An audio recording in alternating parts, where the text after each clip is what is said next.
Kasus pemerkosaan belasan santriwati oleh guru sekaligus pengasuh pesantren di Cibiru, Bandung, Jawa Barat menjadi sorotan publik. Selain kasus pemerkosaan, kini Kejaksaan Tinggi Jawa Barat juga mendalami dugaan penggelapan dana bantuan hingga eksploitasi anak. Pondok pesantren TM di Cibiru, Bandung, Jawa Barat ditutup pasca mencuatnya kasus bejat oknum guru sekaligus pengasuh pesantren terhadap 13 santriwatinya. Salah seorang pengurus RW menyatakan jika aktivitas di lingkungan pesantren memang tertutup. Ikut dalam artian ikut juga untuk meminta izin kepada kami di sini. Dan kumpulnya pun di masjid. Begitu berjalan pesantren ini, memang aktivitas santrinya itu kita berbaur di sini, ikut berjamaah. Tapi setelah setahun lebih setelah pembangunan masjid ini, tiba-tiba tidak ikut berjamaah lagi di sini. Akhirnya pesantren tertutup ya. Akhirnya tertutup. Kita juga nggak tahu tuh aktivitas seperti apa di dalam, apa ada kegiatan apa. Kami warga di sini tidak tahu. Kabid Humas Polda Jawa Barat, Kombes RD Adri Bulan Caniago menyatakan Polda tidak merilis kasus lantaran seluruh korban masih di bawah umur. Ya, memang benar sekali di awal Mei itu ada laporan terkait ada pencabulan yang dilakukan oleh salah satu dosen pengajar di pesantren yang ada di Cibiru terhadap anak-anak santrinya yang berusia masih belasan tahun. Mengapa kita tidak rilis? Karena ini menyangkut dampak sosial dan dampak psikologis dari anak yang mengalami pelecehan seksual tersebut, sehingga kita tetap melakukan penyidikan dan sekarang sudah berada di tangan kejaksaan dalam artian berkas dan tersangka sudah disampaikan atau dikirim kepada kejaksaan. Para santri yang menjadi korban kekerasan seksual rata-rata berusia 13 hingga 16 tahun. Beberapa di antaranya telah melahirkan bayi. Bahkan, salah satu korban telah melahirkan 2 anak. 11 korban yang berasal dari Garut tengah mendapatkan pendampingan dari Pusat Pelayanan Terpadu Pemberdayaan Perempuan dan Anak atau P2TP2A Garut. Korban dan keluarga kini masih dalam pengawasan lantaran trauma yang dialami serta pendampingan korban yang juga menjadi saksi di persidangan. Semua dari kita.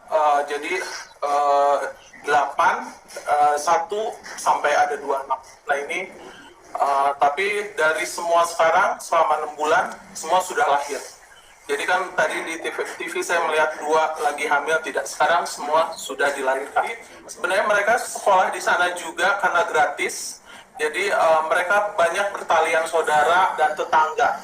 Jadi seperti yuk kita belajar di sana gratis. Nah inilah awalnya mau Lebaran. Nah inilah salah satu pedulinya orang tua yang melihat kenapa anak saya berubah. Nah dari situlah akhirnya dengan ditemani oleh kepala desa mereka melapor ke Polda Jabar. Apalagi walaupun dibilang pesantren, ternyata pengajarnya yang mengurus pesantren itu cuma si pelaku. Kalaupun ada guru yang datang, ternyata mereka diiming-imingkan untuk belajar, tapi ternyata mereka belajarnya adalah guru datang itu. Sementara itu, hukuman maksimal siap mengganjar terdakwa. Lantaran Kejaksaan Tinggi Jawa Barat juga tengah menyelidiki temuan baru, diantaranya dugaan penyelewengan dana bantuan untuk pesantren.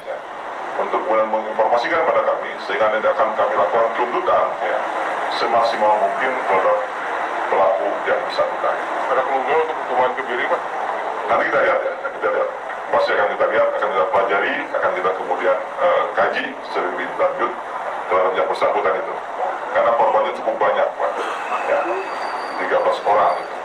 Di samping dia menyalahgunakan kapasitasnya selaku tenaga pendidik, ya, yang bersangkutan juga menggunakan yayasan sebagai modus operandi kejahatan. Ya.